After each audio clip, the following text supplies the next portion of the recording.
In the next two examples, we're going to solve a couple of quadratic equations using the quadratic formula. Remember, when you're using the quadratic formula, you first want to write your equation in general form, which essentially means that you want the quadratic expression on one side and 0 on the other.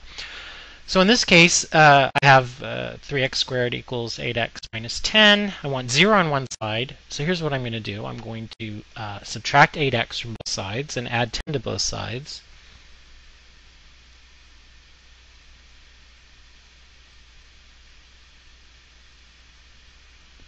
And now my equation is in general form.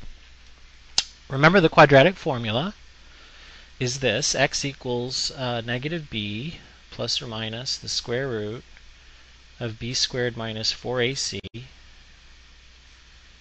all over 2 times a. In this case, a is 3, b is negative 8, and c is 10. So I need to substitute those values into my formula.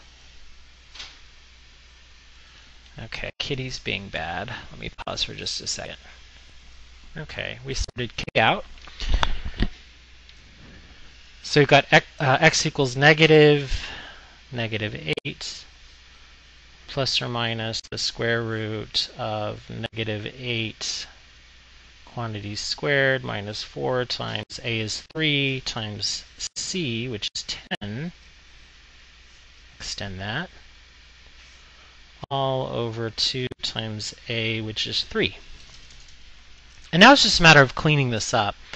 This is 8 plus or minus the square root of negative 8, the quantity negative 8 squared is 64, minus 4 times 3 times 10, that's minus 120, over 6. That's 8 plus or minus the square root of negative 56 over 6. And of course, the square root of negative 56 is an imaginary number. We're going to write it like this: I times the square root of 56. And now we want to look at the square root of 56 and see if that simplifies. We can reduce that radical.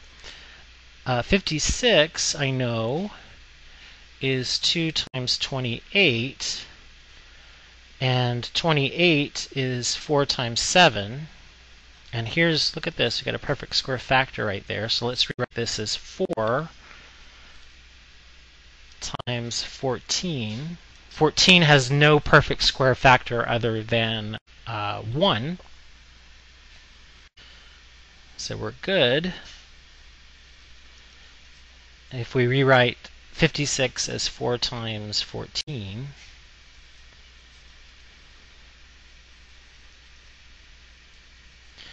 the square root of 4 times 14 is the square root of 4 times the square root of 14, and the square root of 4 is 2.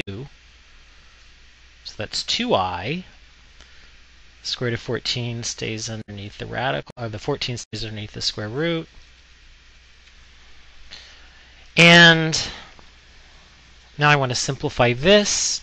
It does simplify. I can do this one of two ways. I think what I'm going to do here is factor out a 2. Do you see that in the numerator, I have two terms here essentially. Both terms have a factor of 2. So pull out the 2, and I get 4 plus or minus I square roots of 14. That's my other factor. Over 6. And 2 over 6 reduces to 1 over 3.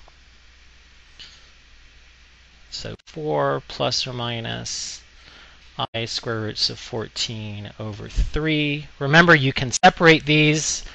MyMathLab is going to want you to actually enter the solutions separately. So 4 plus I square roots of 14 over 3 would be one of them. 4 minus I square roots of 14 over 3 would be the second one. You could also, if you want,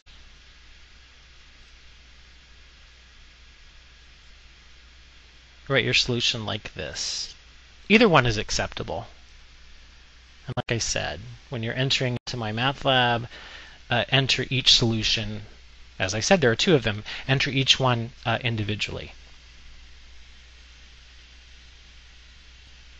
Now let's take a look at the second example. Once again, we're going to use the quadratic formula to solve.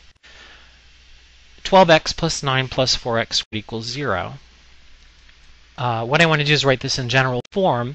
I do have the 0 on one side. What I need additionally is for the left-hand side to be written in descending order. So I'm going to rearrange the terms.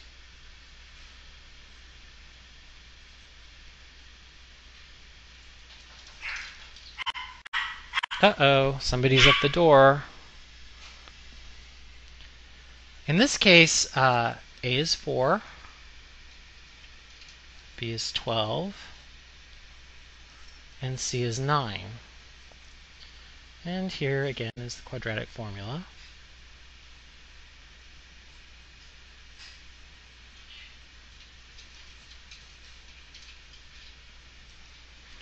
So I have negative 12 plus or minus, I'll move this up so you can see it, the square root of 12 squared minus 4 times A, which is 4, times C, which is 9,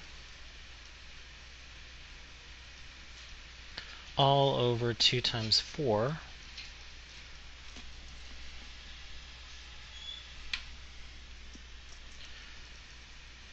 And notice that 12 squared is 144, and 4 times 4 times 9 is also 144. Well, that's interesting. 2 times 4 is 8. So we have negative 12 plus or minus the square root is 0, and the square root of 0 is 0,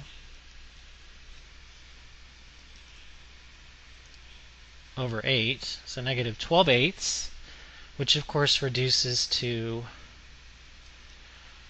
negative 3 halves, or negative 1.5.